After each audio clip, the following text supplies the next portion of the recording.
Okay, start with the homage to Buddha.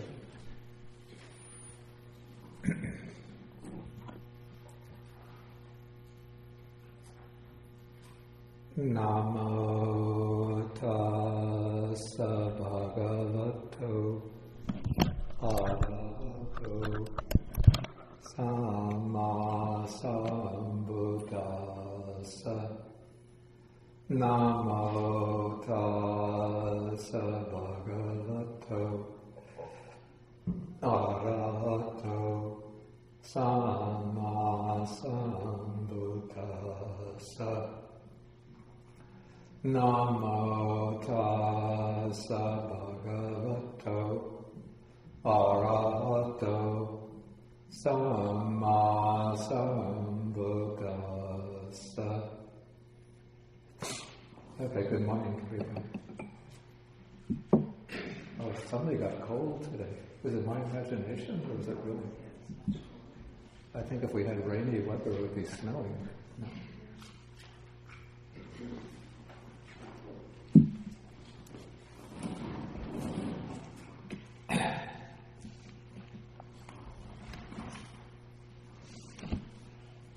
Okay, now, last week we studied the sutta in which Mara appears, and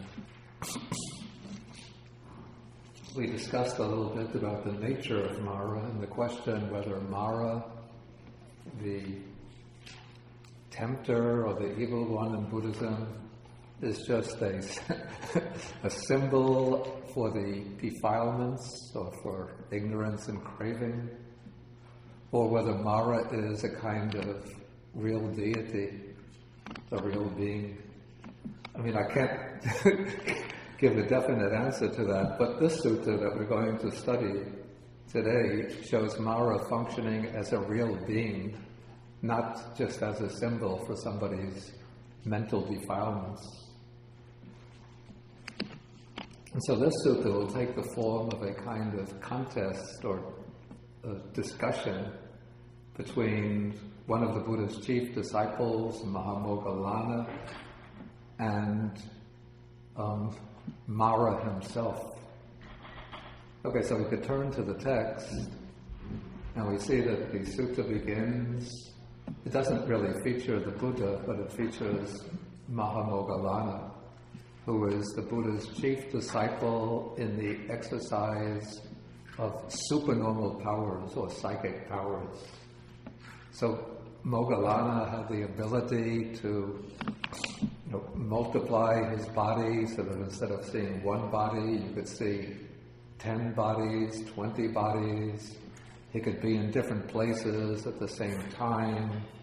He could fly through the sky without having to book a plane ticket.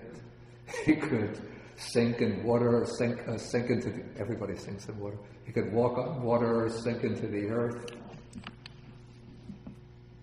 Okay, so when this sutta opens, Maha Moggallana is living out, it seems, by himself, and he's out in the open, walking back and forth.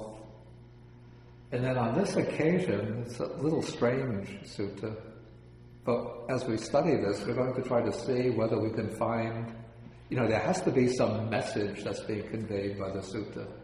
It's not just purely for entertainment. So sometimes the suttas have a dash of humor, a dash of drama in them. So we'll try to find out what is the message being conveyed by the sutta.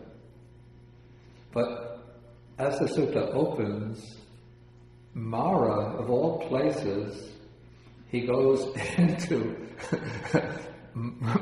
Maha Moggallana's belly, and then from the belly or stomach, he goes into the bowels.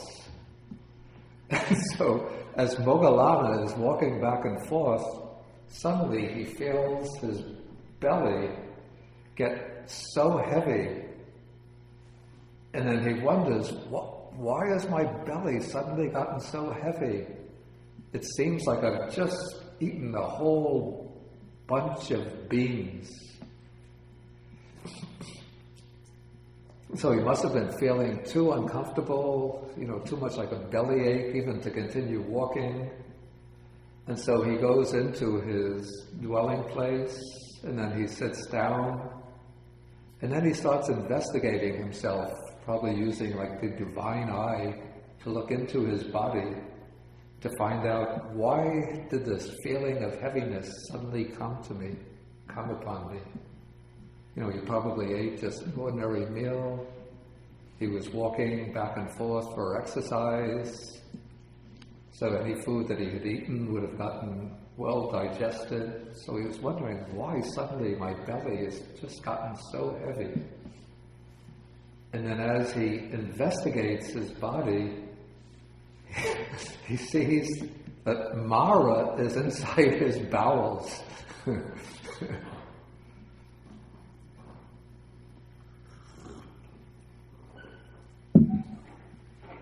So what is he going to do?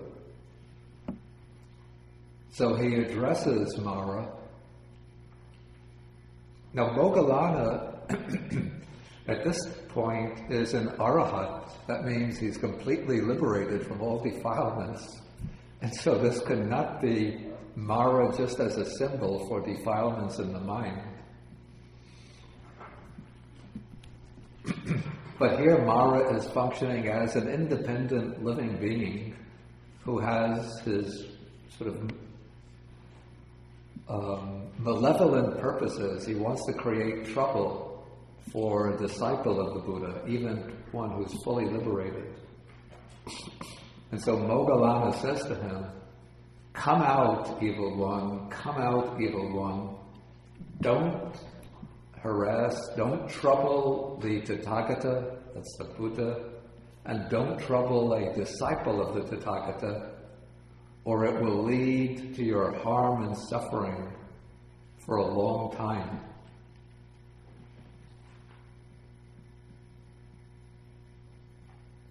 Okay, now Mara is probably swollen with pride. And so when Moggallana says this, Mara thinks, he doesn't really know me, he doesn't really see me. How could he know me so quickly? How could he know that I'm there? You know, even the Buddha himself couldn't discern me so quickly. But now Moggallana replies to Mara, he says, "Even thus I know you, evil one. Do not think he does not know me." Then he calls his number, he says, "You are Mara, the evil one." He tells him what Mara was thinking. And so then Mara realizes that he's been found out. So he thinks, this monk knows me. And so he comes out, he must go up through, from the bowels to the belly, from the belly up through the food tract, and then out the mouth, and then he stands up against the door, against the latch of the door.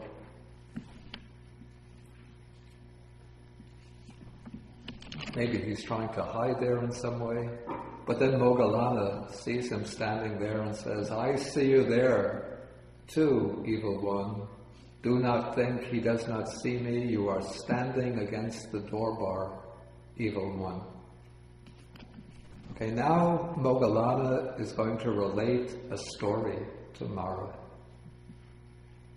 He tells him, he said, "Once upon a time, I was a Mara named Dusi." The word Dusi means something like the corrupter, the defiler. "And I had a sister named Kali, and you were her son, so you were my nephew." Okay, to understand what's going on here, first we have to realize, as I explained last week, that Mara, though he's a real person, but Mara is actually something of a position rather than a fixed individual. To use the same analogy that I used last week, it's a little bit like the King of England.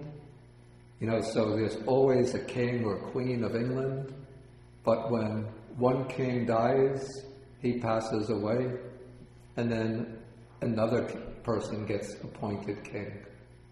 And he replaces, he'd be the heir to the throne, he becomes the King of England. And so the King of England, it's a kind of permanent position, at least in English, British government, British, what do you call this, a British sovereignty? But it's not always the same person that's occupying that position, but it's just one person at a time.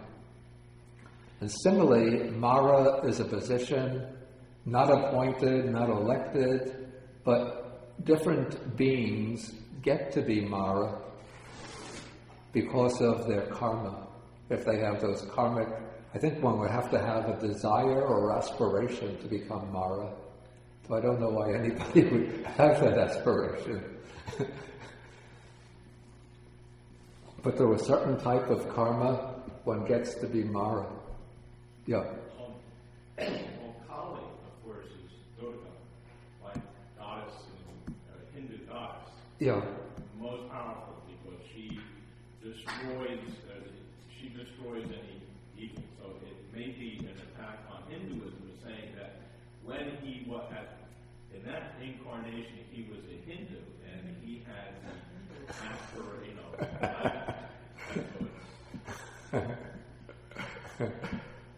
Actually, that's an interesting point, except that I'm not sure at what point Kali became a prominent deity in Hinduism. Perhaps she developed out of the folk deity. You know, upper caste Hinduism is quite different from Shudra Hinduism. Yeah. And Shudras sometimes say that they're not even Hindu because they have a different set of deities. But it's actually, the Shudra Hinduism is the majority religion. The Brahminical is about 10% of the population. Mm. They just have all the money. That what?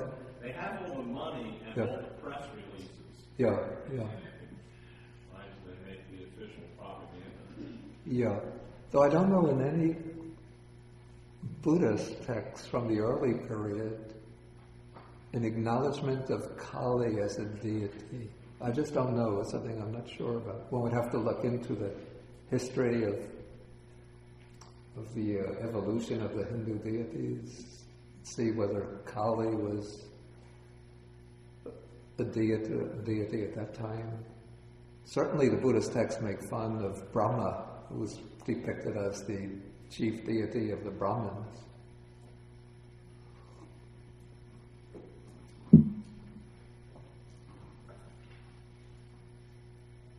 But it's interesting that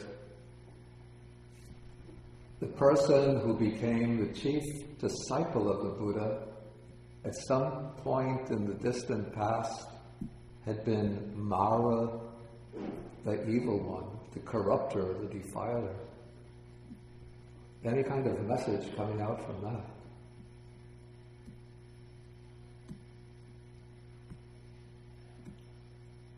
Yeah, there's always hope. Yeah, exactly. No matter how far down one falls, one could always get back up, even to a top position. For instance, I was Mara named Lucy. Yeah. So does that mean there might be other Mara at that time? I think, the way I understand it, that Mara is a chief position, but Mara is always has an army. It's referred to as the army of Mara. So there could be a lot of little deities, minor deities that are under the control of the chief Mara. But I think the point here is that at that time Moggallana was the chief Mara.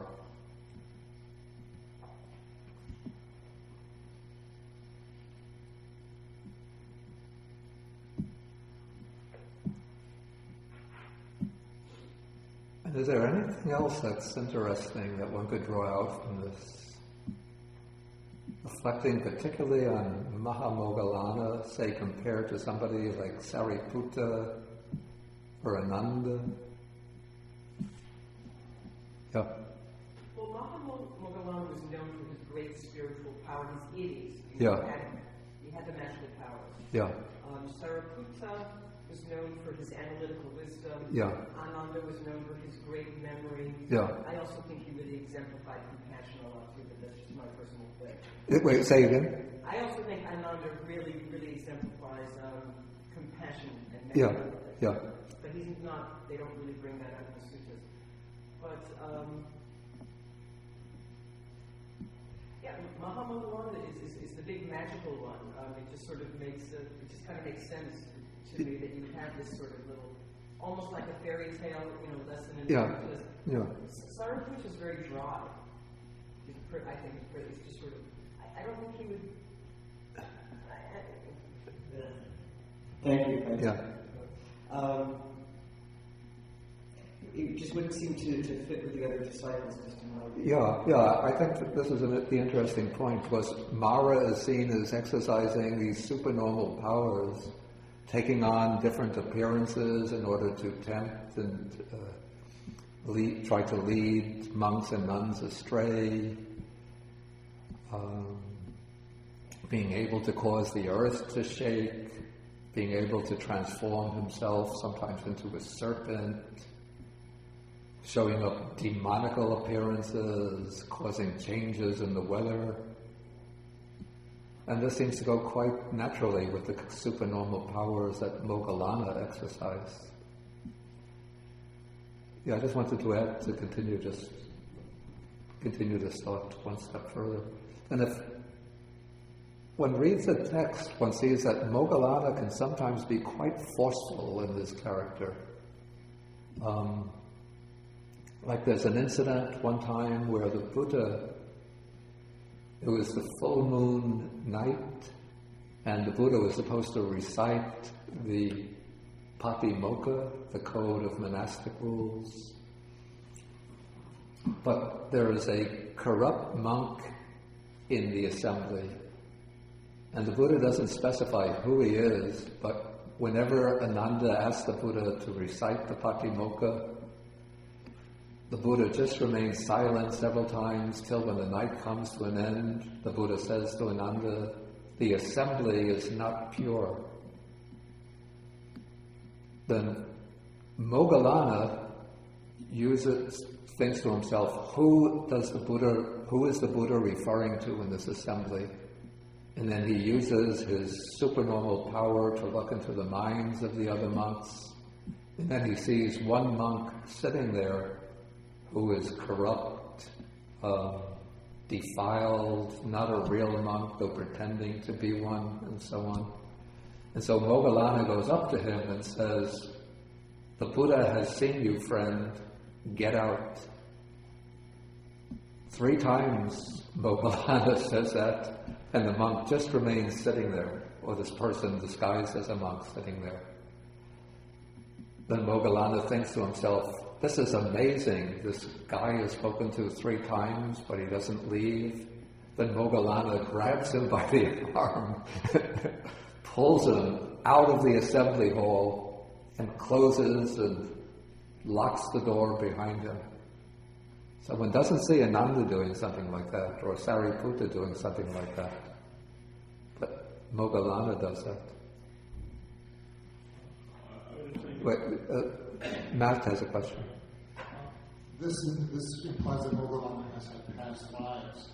Would any of the other his disciples in the text that refer to also Having previous lives, previous Buddhas, because he talks about interesting question.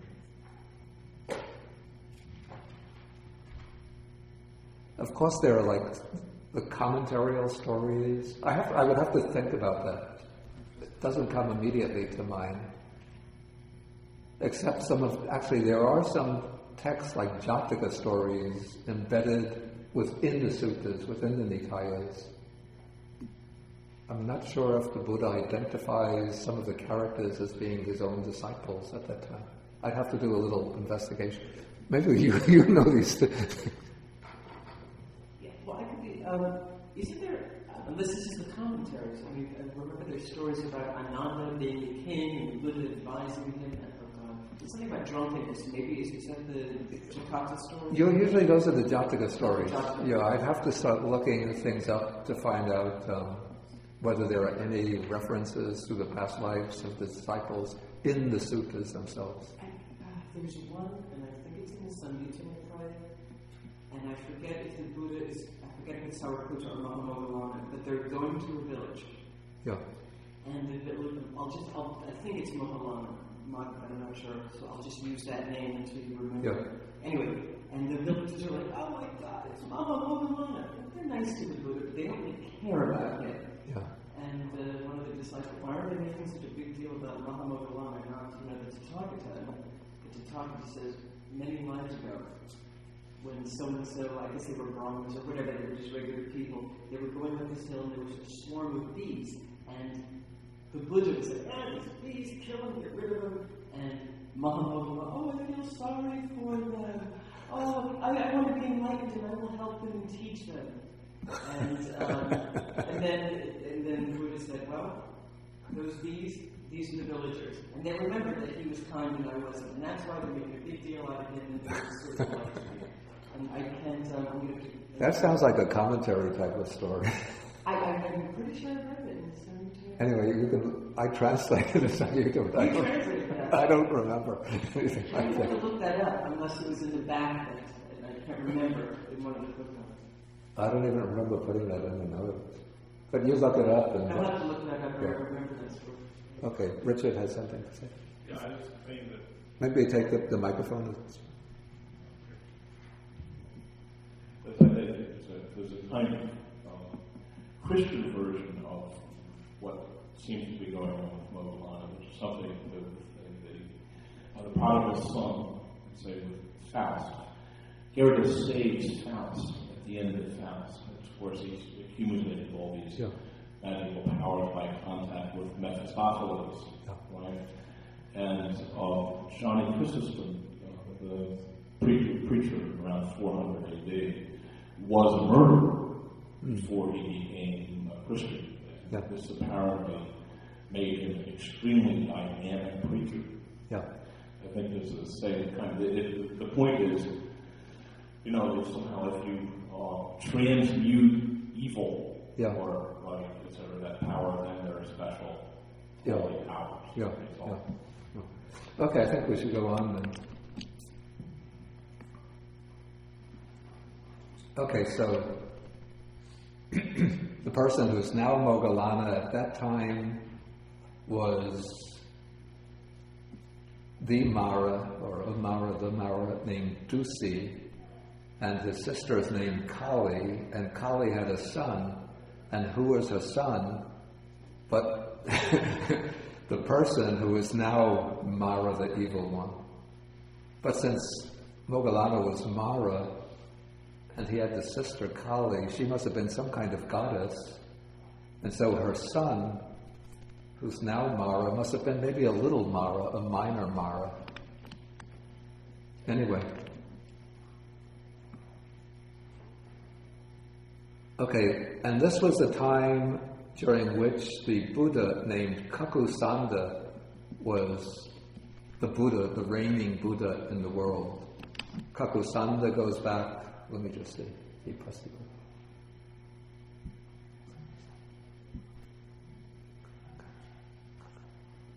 Anyway, Kakusanda goes back a long, long way, even before Kassapa Buddha.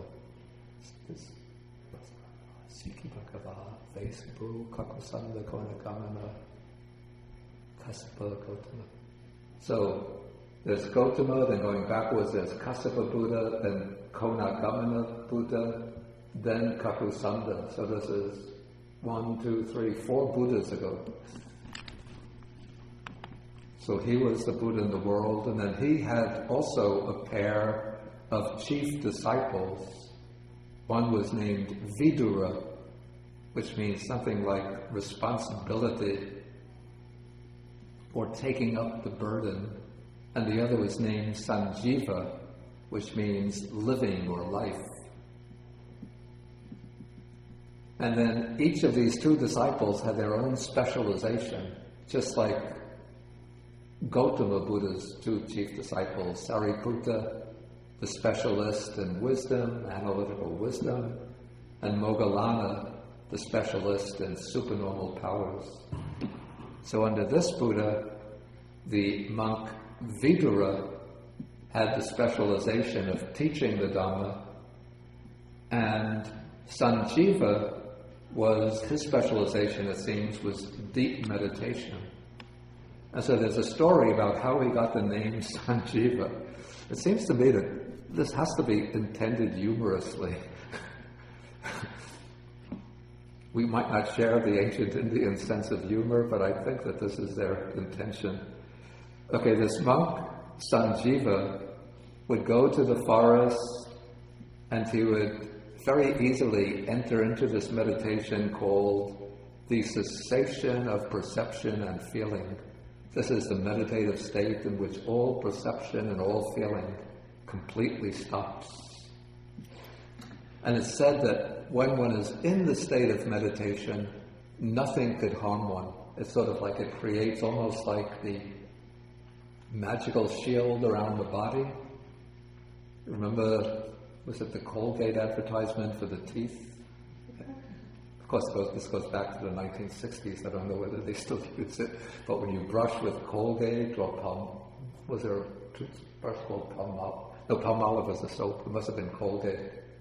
You brush with Colgate and then it puts a protective shield around the teeth. So when you go into Nirodha Samapatti, the body gets a protective shield so that fire, weapons, floods can't harm the body. So this monk, Sanjiva, one time he had gone into the forest and he had entered into the cessation of perception and feeling. And so some cowherds and shepherds and so on, they saw him sitting there and his body was so still, no breathing, no sign of anything taking place. They probably tried calling him, shaking him, but he didn't come out, and so they concluded that he had passed away while sitting in meditation. And so they thought, we can't leave him sitting here, we have to cremate him. And so they pile up grass, wood, cow dung, put the body on top of it, and then they light a fire, and then they go away. Okay, when the night is over, the next morning, this monk Sanjiva emerges from the cessation of perception and feeling. He shakes off the ashes from his robes, and then he thinks, time to go on alms round. So he gets his alms bowl, and he goes into the village on alms round, and then all of the cowherds and shepherds and people see him wandering for alms, and they think, wow, he's come back to life. He had died when we cremated him yesterday, and now he's come back to life. And so they call him Sanjiva, the one who lives, the living one.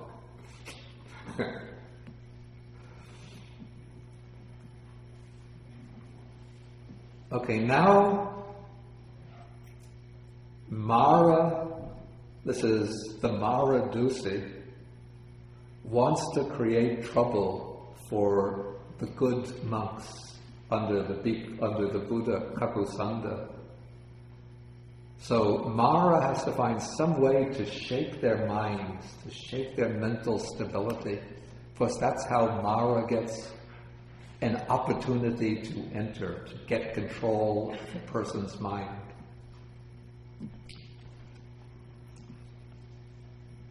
Okay, so how does Mara do this? Mara is not going to go about it directly, but he's going to go about this using the lay people as a kind of channel or vehicle.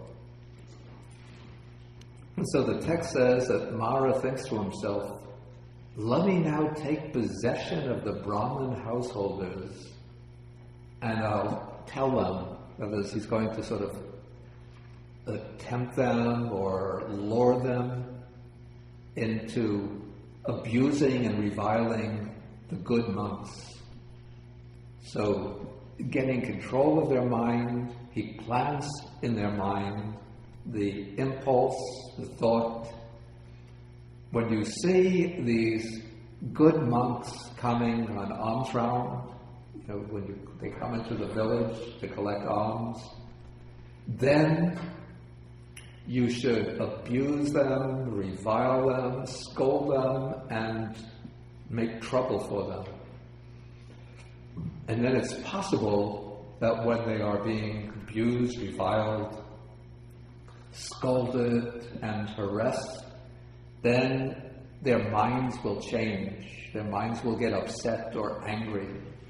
And in that way, I'll find the opportunity to get control of them. If they give rise, the monks give rise to thoughts of anger, then Mara could enter and sort of make them get more and more angry, and so that they lose all of the calm, tranquility, loving kindness, gentleness that they've been developing over the years. Okay, so Mara, the Maradusi, does this,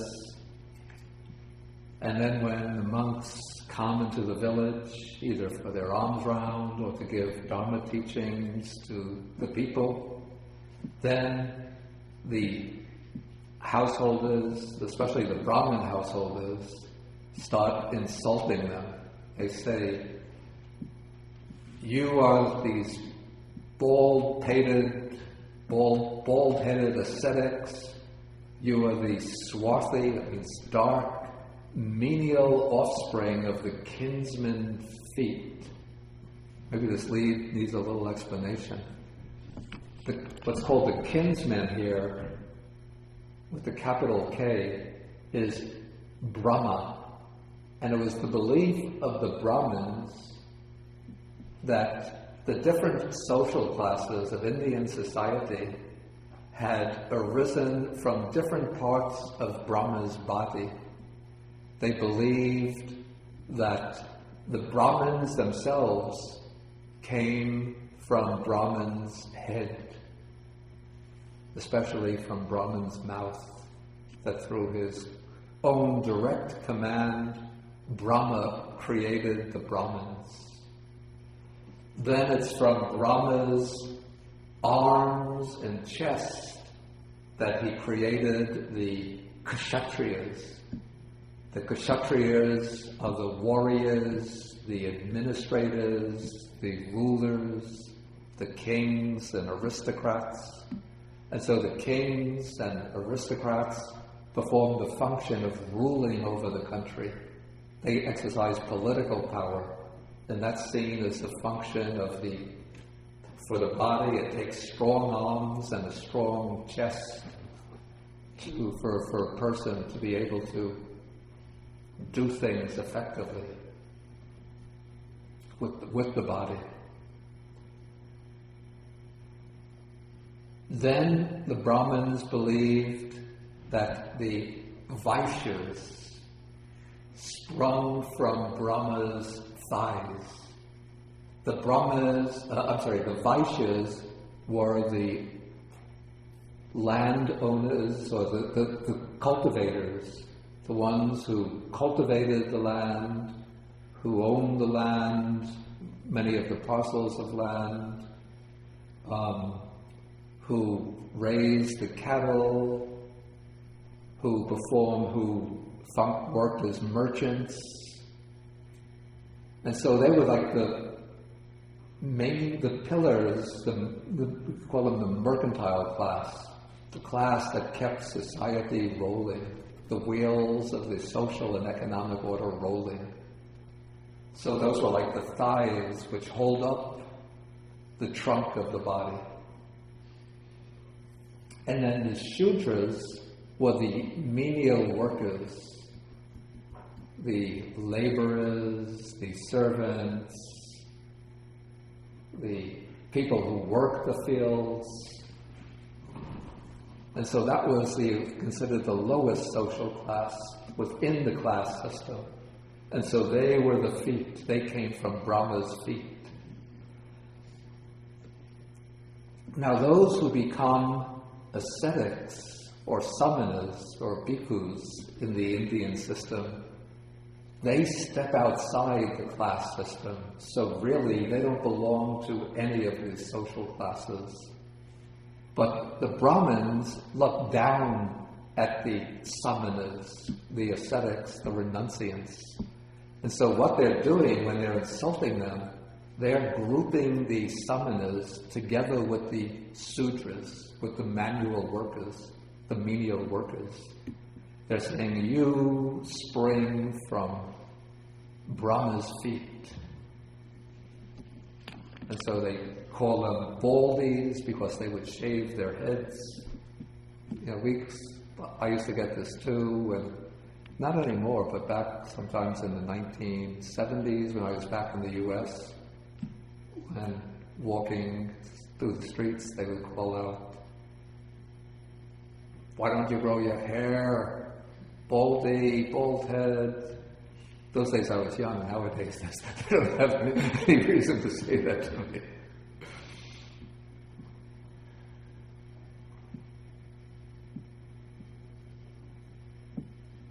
Okay, and then they go on to ridicule them.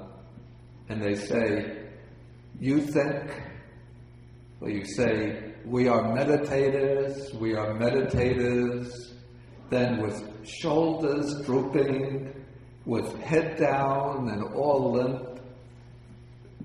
Then the Pali uses a sequence of words which are based on the basic form is jayati, which means to meditate. But the Pali adds a number of prefixes. So I tried to capture this in the translation. You claim you're meditators and you meditate, you pre-meditate, you out-meditate, you mismeditate. And then they go on to say, just as an owl waiting for a mouse meditates, premeditates, out-meditates, and mismeditates, just as a jackal waiting for the fish meditates and so on, just as a cat waiting for a mouse meditates, premeditates, out-meditates, mismeditates, just as a donkey loaded with a donkey unladen standing by a doorpost or a train meditates, premeditates, out-meditates, and mismeditates, so these bald-headed recluses, these swarthy menial offspring of the kinsman feet, claim we are meditators, and with shoulders drooping, heads down, and all limp, they meditate, premeditate, out-meditate, and mismeditate. Okay, then, on that occasion, most of those human beings, when they died, were on the dissolution of the body after death, they were reborn in a state of misery, in an unhappy destination, in the lower world, even some in the hell realms.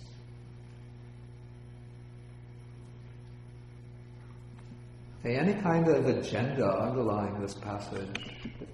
Can we see any kind of agenda here? Looks like even when those Brahmins, they were controlled by Mara in performing those unwholesome activities. Yeah. But they themselves still bear the results, and they get an unfortunate rebirth. Yeah, this is an important point. This isn't quite what I had in mind when I was speaking about the agenda, but this is what is explained by the commentaries. At first glance, when we look at this, it seems unfair that if Mara takes possession of them and controls them, then it's Mara's responsibility, not theirs. They are just being controlled by Mara like puppets.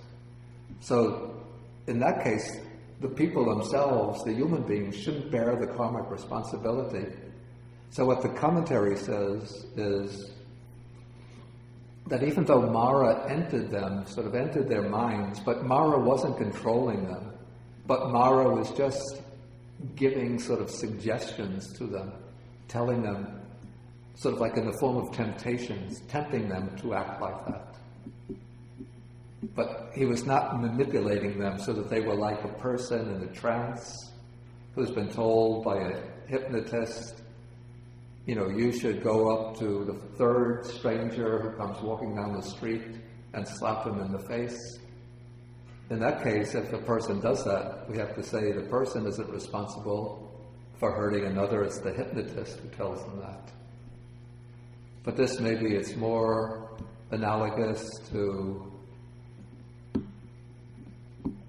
maybe a demagogue who's inciting a crowd, maybe during the South in the early 1960s, saying, go to the houses of the black people and burn their houses down. So the demagogue plants the idea in the minds of the people who get aroused and excited and go and do that. But it's their responsibility. But that wasn't quite the point that I had in mind.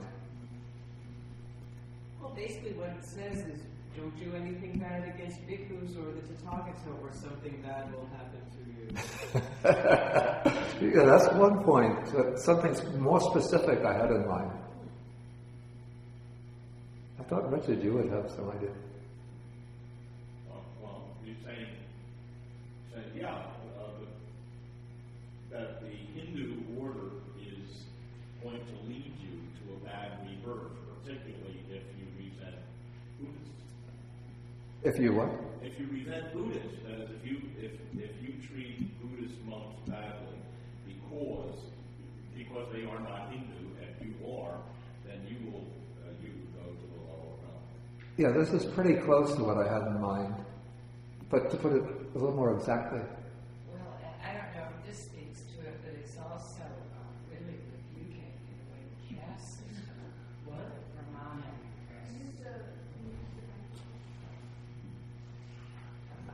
I don't know if this speaks to what you had in mind either, but it's really speaking against the prejudice in the caste system. It is speaking against the prejudice of the caste system, but okay, let me give you a hint to what I had in mind. Don't forget that this is depicted as having taken place during the reign or the time of an earlier Buddha, the Buddha Kakusanda. So what is the agenda, the underlying agenda here? Okay, I'll say it. I think Richard was quite close. That even though this is depicted as having taken place, way back, maybe hundreds of aeons in the past, but this was probably just reflecting everyday experience of the monks during the Buddha Gautama's own time. So this would be a problem that the monks could have met in their day-to-day life. When going through Brahmin villages, the Brahmins would insult them in that way. Not only the monks, the Buddha himself was sometimes harassed and insulted by Brahmins in that way. Did you? This sort of thing is quite real now. Yeah. When I first went to India, I'd find that kind of conversation between the Christians and Hindus. The poor, impoverished Christians will come up to me and say, but we live in the land of the snake people, like the Nagas, right? They say, that all these people are vicious to us, they're vile and evil. So on. So those kinds of caste conflicts, and caste and religious conflicts are all over the place. Yeah. Okay, let's go on. Okay, now. Okay, apparently the monks must have come and reported to the Buddha Kakusanda what was happening to them, and so the Buddha Kakusanda instructs the monks. He says, monks, this is Mara Dusi, who has taken possession of the Brahmin householders and they're acting on his instructions. So now the Buddha gives them some advice. He says, "Come, monks, dwell, pervading one quarter with a mind imbued with loving kindness. Likewise, the second, the third, the fourth, above, below, around, and everywhere. And so pervade the whole world with the mind of loving kindness, abundant, exalted, immeasurable, without hostility, without ill will. And so pervade the whole world with a mind of compassion, altruistic joy, and equanimity."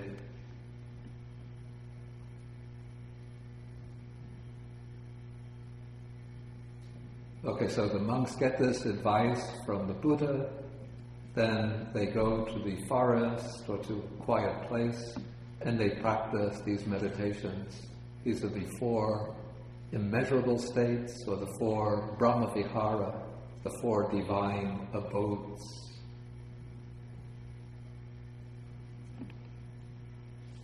Okay, so what kind of, maybe we could see a message coming through here.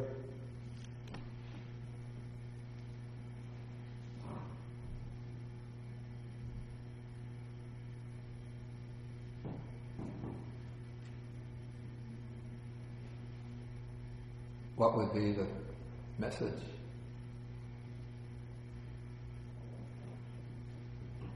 Have faith, I suppose. Wait, take the microphone.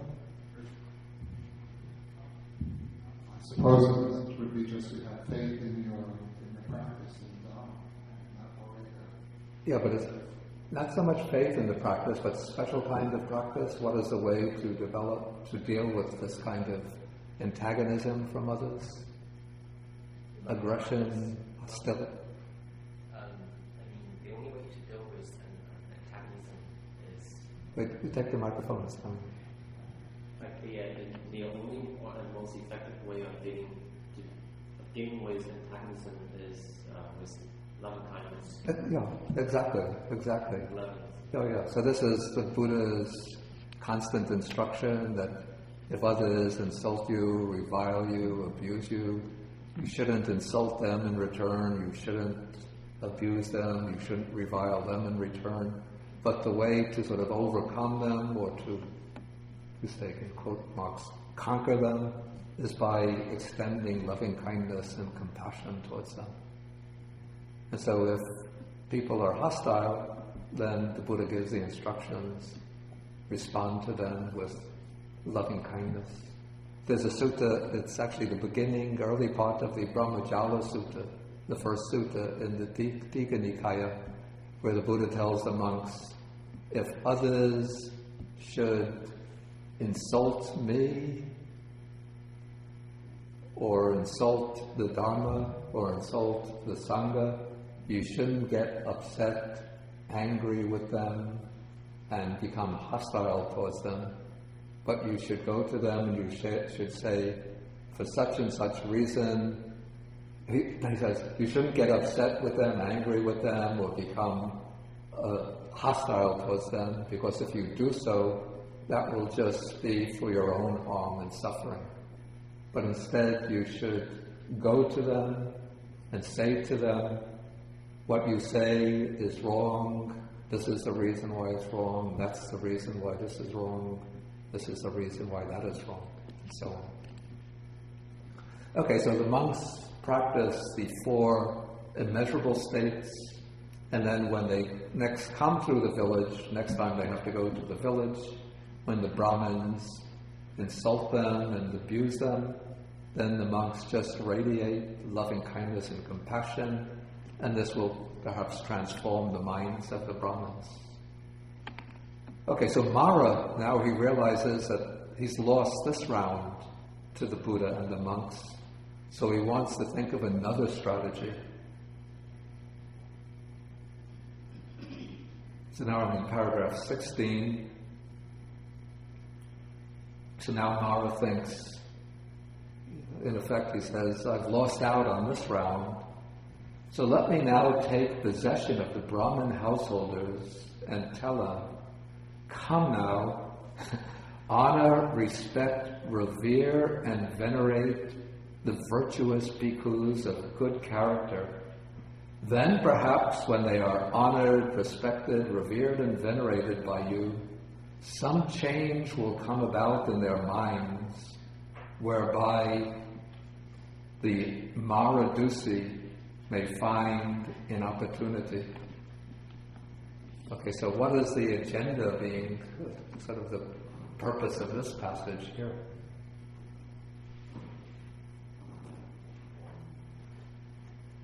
It's a warning against vanity. Exactly. In fact, this is like, were you going to add something? I was just going to say, give them enough rope and milk, but she put it more succinctly. I was just going to say, she put it very well with Venerable. I was going to say, give the monks enough rope and they'll choke themselves with it. Okay. Yeah, this is probably the bigger danger for the monks, not in the Brahminic society, but in the society of the faithful, the Buddhist devotees. Like one of the problems that is called Labha Sakara Siloka, which means gain, honor, and fame or veneration. And so people come, the lay people who have faith in Buddhism, of course to bow down is a proper form of respect.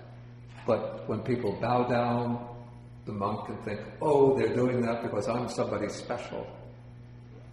So it must be my personal charisma which is inducing them to bow down to me. And then people will come, in Buddhist countries it's considered a way to acquire merit is to make offerings to monks. So people will come and honor them by giving them sometimes, basically the lay people should support the monks with their material needs, but sometimes they'll go to excess and overload them with material things. And again, the monks can become swollen with pride, conceit, and vanity. And then when that happens, then they become negligent and neglect. They become heedless and they neglect their practice, their training. Okay, so the monks must have come to the Buddha and reported that now that now the householders were honoring, respecting, and revering them. I'm sorry, I'm jumping the gun.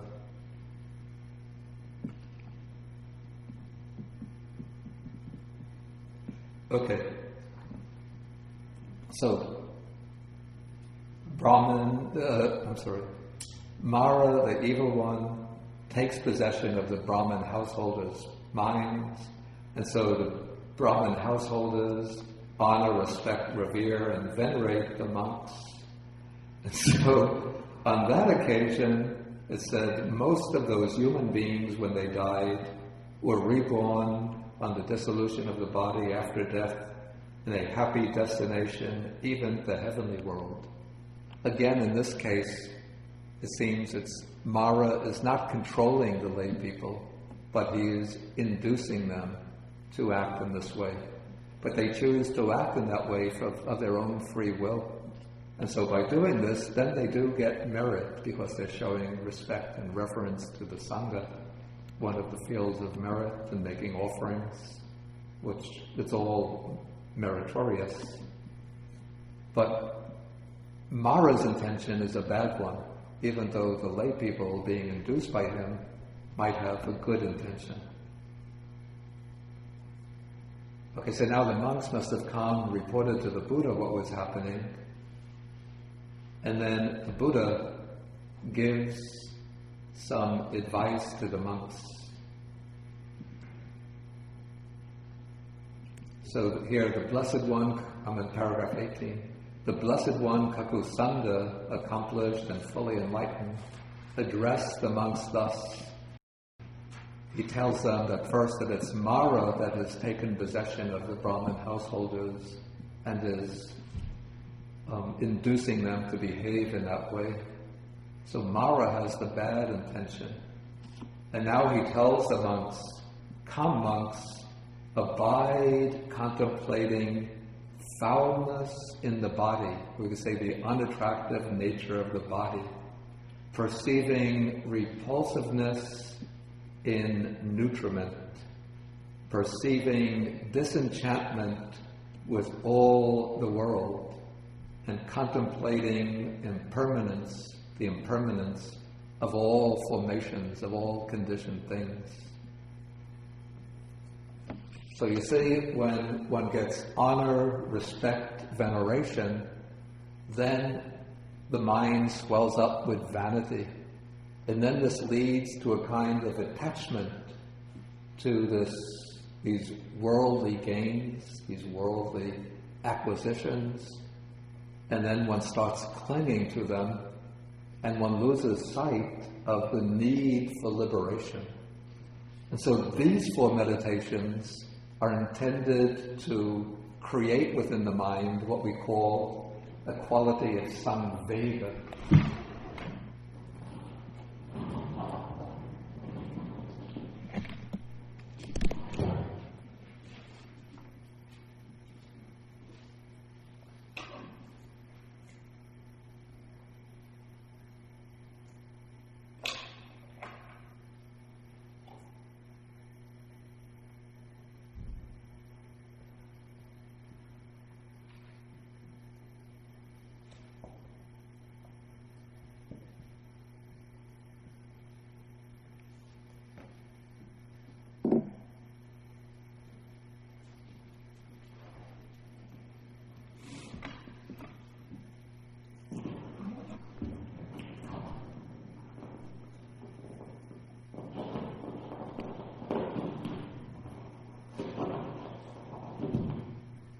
Yeah, samvega, it's difficult to get a really exact translation of this word.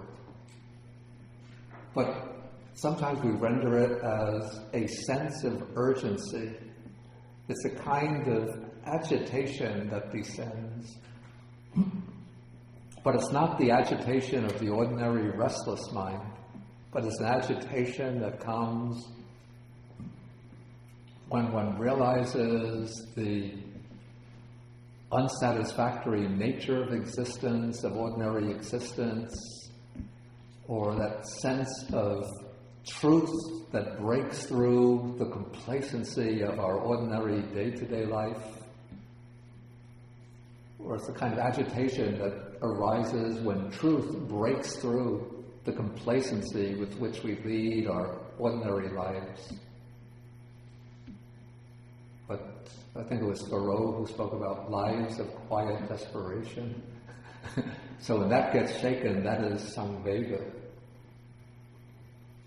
And then the other quality these meditations generate is nibbida, which means disenchantment, seeing through into the reality of life, and then losing the fascination with worldly pleasures and enjoyments and objects of attachment.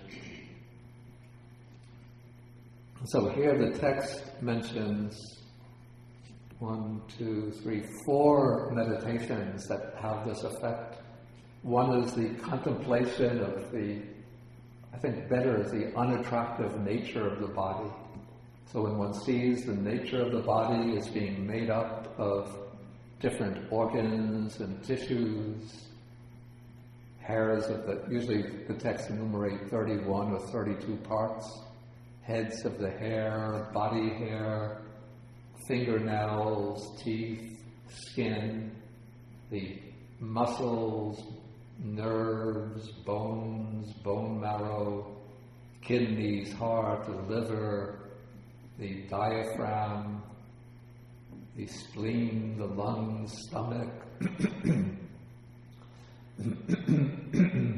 stomach, bowels, the small intestines, the large intestines, the different fluids.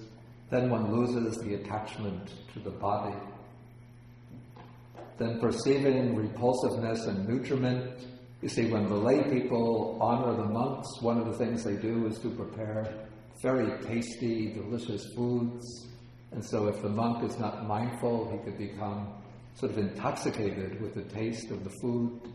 And so to overcome that intoxication what one does is to contemplate the actual process of eating, taking up the food, putting it into the mouth, chewing it, of the saliva mixing with the food, swallowing it, the food going into the stomach, the food getting digested in the stomach, passing into the small intestine, the large intestine, turning into waste, coming out as waste.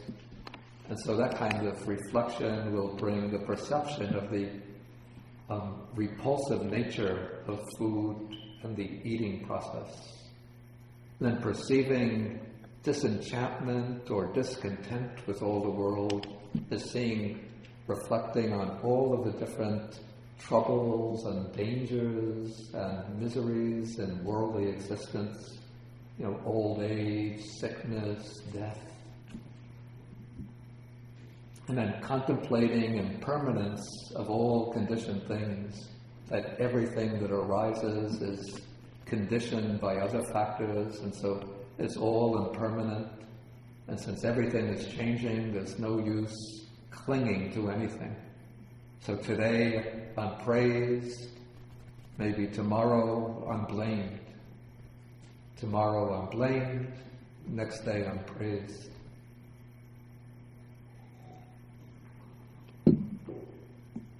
Today I have honored, tomorrow dishonored. Today I'm healthy, tomorrow I'm sick. Next I'm sick for a few days, few weeks, then I get healthy, then I get sick again. So everything is impermanent, can't rely on anything. And so when one does these practices, these meditations, then all the honor, respect, veneration, of course one can appreciate when others show that it indicates that there's respect and honor in their minds, but it doesn't swell up one's own mind.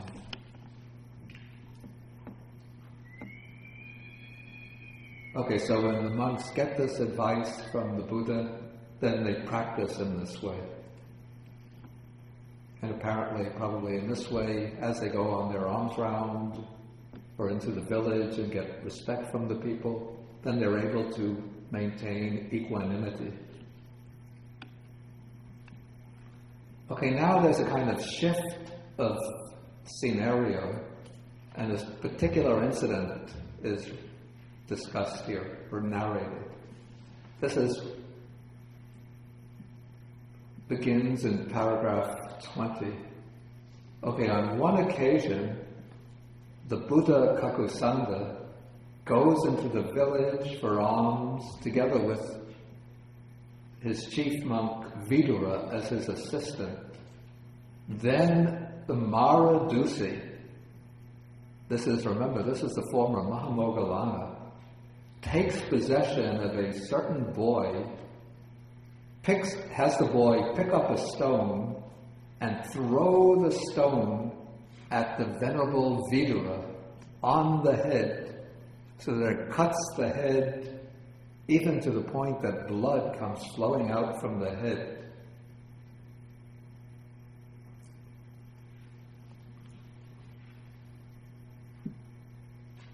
Okay, then the Buddha Kakusanda turns around and looks at him with the elephant look. What is the elephant look? Why does the text use that expression, the elephant look?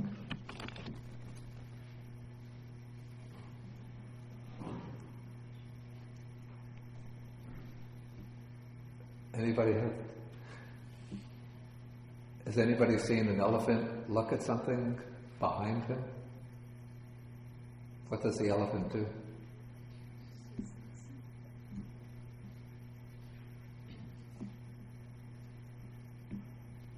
We see elephants every day, right?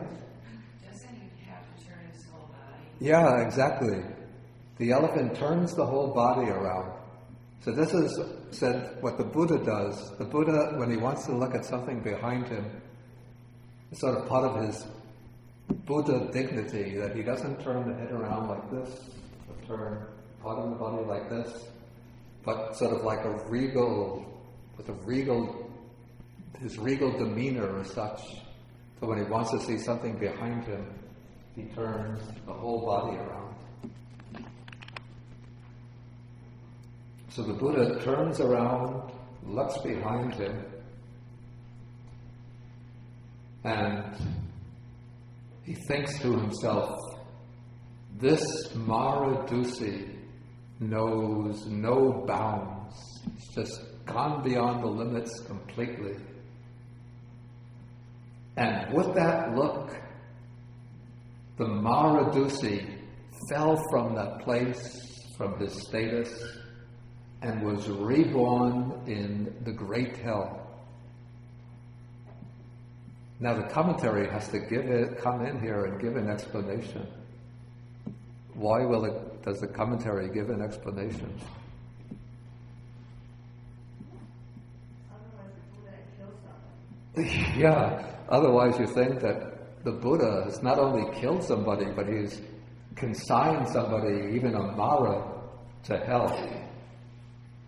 But the commentary explains that the Buddha didn't really kill him or cause him to fall into hell, but the Buddha knew that because of that evil deed, Mara was going to pass away and fall into hell.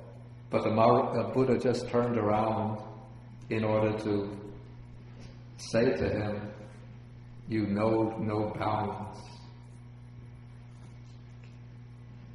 Okay, then the text goes on and says, now Moggallana goes on to explain, he's speaking to the contemporary Mara, he's saying there are three names for the great hell: the hell of the 6 bases for contact, the hell of the impalement with stakes, and the hell to be felt for oneself.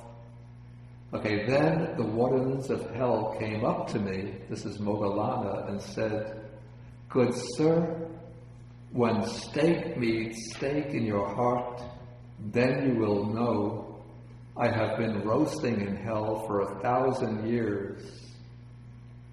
Then Moggallana says, for many a year, many a century, many a millennium, I roasted in that great hell, and for 10 millennia, I roasted in the auxiliary of that great hell. That's like the vestibule of the great hell, experiencing the feeling called that of emerging from ripening. My body had the same form as a human body, but my head had the form of a fish's head. Well, isn't this quite incredible that a being not only who is Mara, but who was in hell for thousands and thousands of years should later become the chief disciple of the Buddha.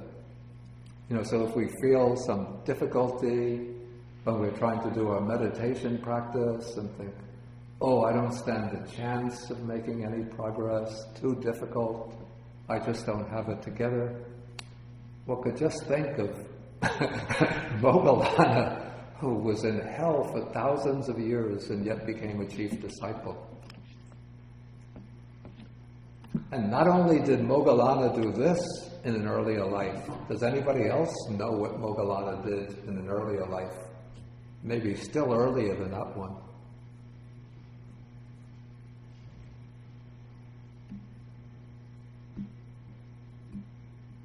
Andrea certainly knows. No, I don't. You don't? I'm thinking. Excuse me? I'm thinking. Don't you know this? Is he the one who killed people because he's... No, that was Angulimala, who was contemporary with the Buddha Gautama. But long ago, Moggallana had actually killed his own parents.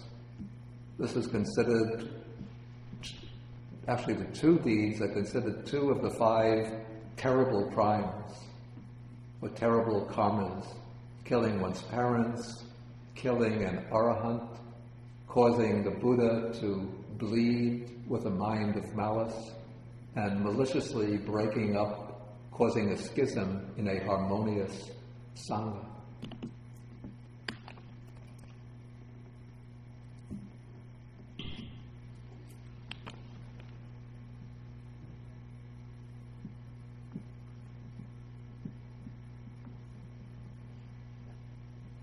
Okay, so then Moggallana continues by reciting verses which are instructions to the contemporary Mara, the Mara that attacked him, telling Mara about all of the suffering that he himself had gone through when he was the Mara Dusi.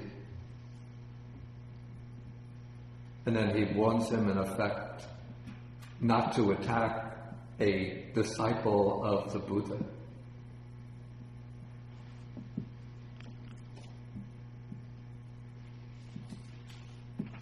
You could read the verses on your own. I don't have to take the verses.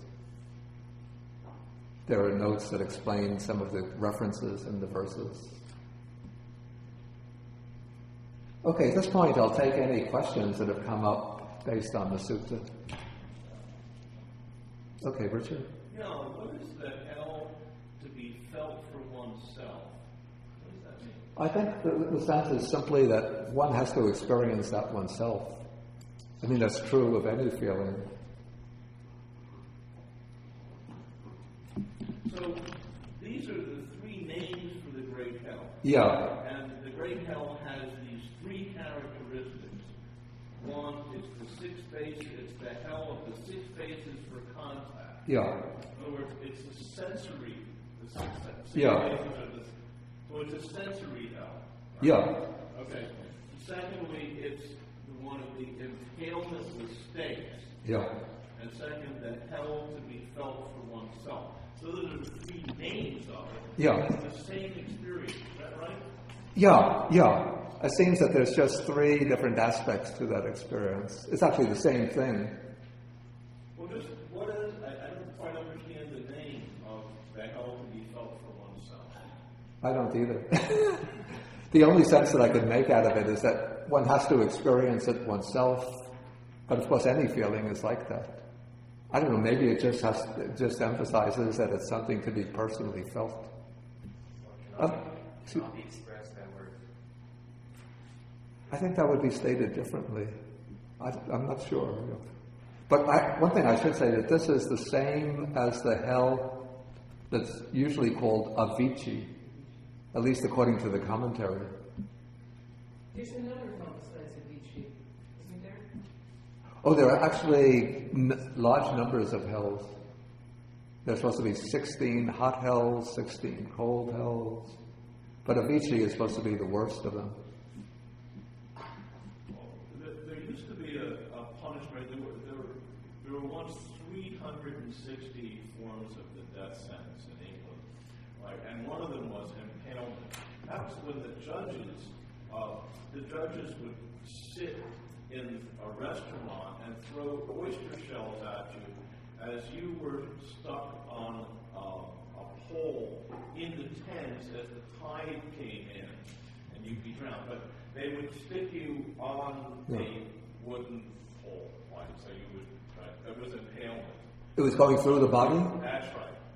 Right. And apparently they had some way of doing it so it didn't kill you. You ended up drowning while you were stuck there. So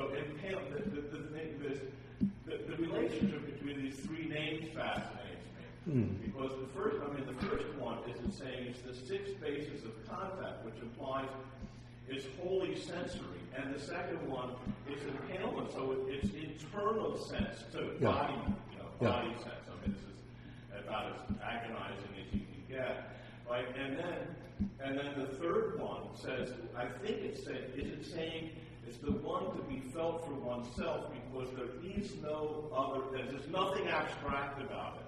There is no way to comprehend it other than as a totally involving sensory experience that is the six bases, including internal. I guess one could maybe take it that way. Yeah. It's like there's just no way to grasp it without being there. Yeah. Okay. Let's. I'm struck by something that was said at the beginning today when you contrasted this disciple of Buddha with Sariputta, who's known as having this brilliant mind. Yeah. He's cultivated his mind to the utmost and his reasoning skills, and Ananda, who's popularly known as being very careful and very compassionate. Yeah. He seems to be pointing towards a third kind of wisdom, or a third way of wisdom, which is like emerging from this experience. It's interesting to me that he's suggesting that transforming this tendency to evil is another and a very deep way to arrive at wisdom. I don't know how to frame it as a question, but it's really striking today that there's something besides the kind of monastic skills of reasoning and cultivation of compassion. Wisdom from life, or transforming, or breaking away. But what seems to be transformed is really that, maybe you could call it almost like a violent tendency, or a transgressive tendency, transforming it. I don't see it so much as the wisdom, but more psychic powers that can be used in a wholesome way for let's say, the defense of the faith, but not without causing harm for others, not like the Crusades or the... It can also be a way of showing, in any tradition where you're dealing with psychic powers, psychic powers can be very dodgy. You can get into a lot of trouble with them. You can attract a lot of unwholesome entities by them. And look who was attracted. Mara was attracted to Maha Moggallana. I know Mara bothered other people too. He liked to tweak the bhikkhus and bhikkhunis in general. He liked to what? He liked to tweak the bhikkhus and bhikkhunis in general. Definitely to do that. But I think he might have been particularly attracted to Maha Moggallana. It's not necessarily in many traditions, even if whether it's in Buddhism or whether you're looking at the yogic tradition, looking at the Taoist tradition, they will really warn you. If you happen to find that you're getting psychic powers, try to ignore them because you can get into a lot of trouble. So this could also be a warning. Be careful. I've actually haven't seen this point made so explicitly in the Buddhist texts. That one shouldn't be attracted to psychic powers because they could get you into trouble. It's just, except when Buddhist teachers say that, but I haven't seen that coming from the Buddha. Maybe because it's always that the psychic powers are usually presented within the framework where they build up, where the different attainments build up, culminating in arahatship. Right, but remember, what's his face, the Buddha's cousin who tried to kill him? Actually, I have to resolve that. That is. I'm not saying it's necessarily affirmatively stated, but I think one can glean that from the teachings. It's just my thoughts on it. And also, at least within the framework of the story, there's certainly Mara would have been attracted to Moggallana because there was a karmic connection with them. A karmic connection between them from the previous life, that the present Mara had been the cousin of Moggallana when he was Mara himself. But also in Hinduism, I could see almost a parallel to the case of Moggallana with the figure of Shiva, who is, on the one hand, he's like a very deep meditator. You see the images of him, always with the Himalaya mountains. He's up in the Himalayas, on a cliff in the Himalayas, with the large Himalayas in the background. He's in deep samadhi, and the snake is curled around him. He has a blue body. And then also he becomes the fierce deity of Hinduism, the destroyer of the world. Isn't that the case? So the samadhi power and that destructive power seem to go together.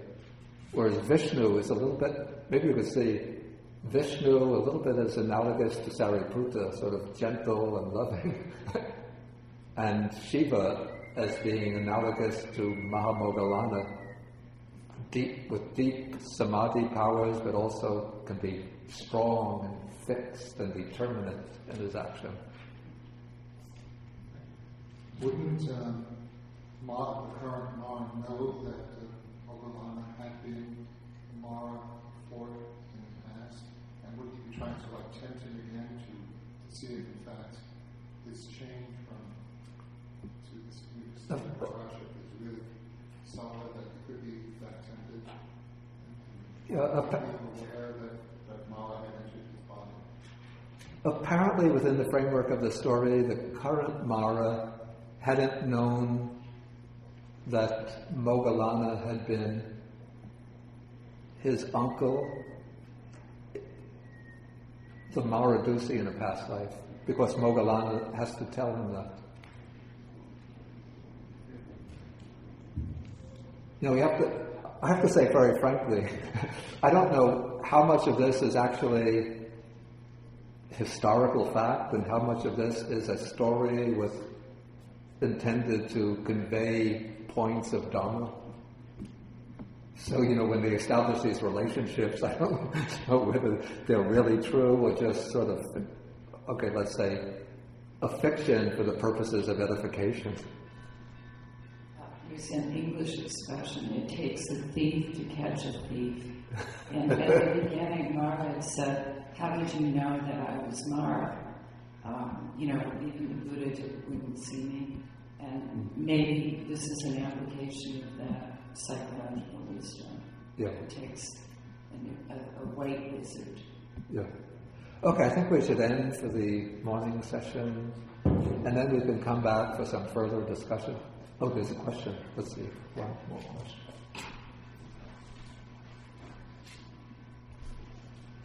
Okay.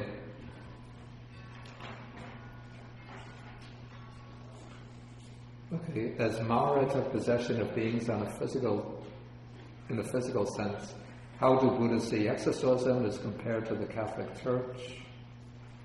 Let us say this is not the question that is settled to my knowledge in the texts themselves, but it's something that goes on in popular Buddhist culture. And in popular Buddhist culture, there are rites and rituals of exorcism. People sometimes get possessed by, or at least it's believed that they get possessed by spirits, bhutas or yakshas. And sometimes they're brought, it's not really the specialization of monks, but there are people, lay people who are specialists in exorcism, and they take on that role of reciting mystical formulas and performing rituals in order to exorcise the spirit. That's what I've observed in Sri Lanka. I can't say about the other Buddhist countries. Okay, question 2.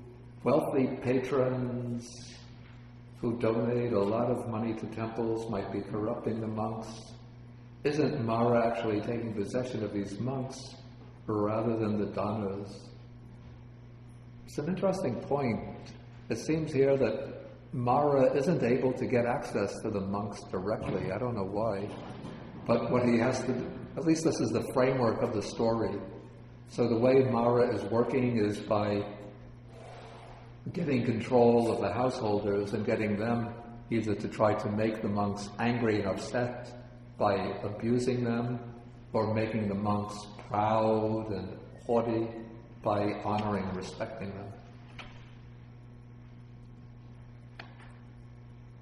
Okay, is nibbida sometimes translated disenchantment and sometimes as revulsion, as in paragraph 119? Actually, the word that is translated disenchantment here is in nibbida, but this is another word, anabhirakta or anabhirakti, which could mean discontent. And I should also say that I translated the word nibbida in the Majjhima Nikāya as disenchantment. Then I was going to use it in the connected discourses, the translation of Samyutta Nikāya. But another monk, who will remain nameless, prevailed on me very strongly and said, arguing you should translate it as revulsion.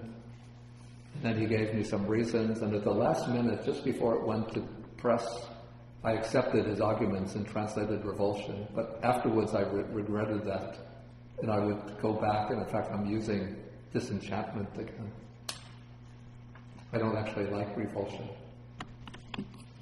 Okay, we'll end with sharing of the merits. So we share the merits with the Devas, the Buddhas, with all beings, and we could even share them, especially today, with Mara. Akasata Chabumata Deva Nagamhitika Punyantam Anumoditva Shiram Rakantu Sasanam Akasata Chabumata Deva Nagamhitika Punyantam Anumoditva Shiram Rakantu Desanam Akasata Chabumata Deva Naga Mahedika Punyantam Anumoditva Chiram Rakantu Manuparam Hetavatacha Mehi Sampadam Punya Sampadam Sabbe Devanumodantu Sabbasampati Siddhya Etavatacha Mehi Sampadam Punya Sampadam Sabbe Bhudanumodantu Sabbasampati Siddhya Etavatacha Mehi Sampadam Punya Sampadam Sabbe Mara Anumodantu Sabbasampati Siddhya Pavagupadaya Vichi Hetato Etantare Satakaya Upapanna Rupya Rupicha Sanya Samino Dukha Pamuchantu Pusantu Nibutin.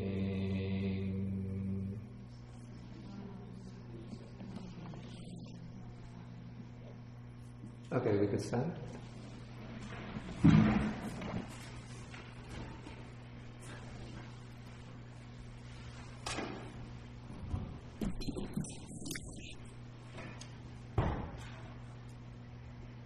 A short bow and 3 bows, 3 full bows, half bows. Oh, I'm sorry, 3 short bows.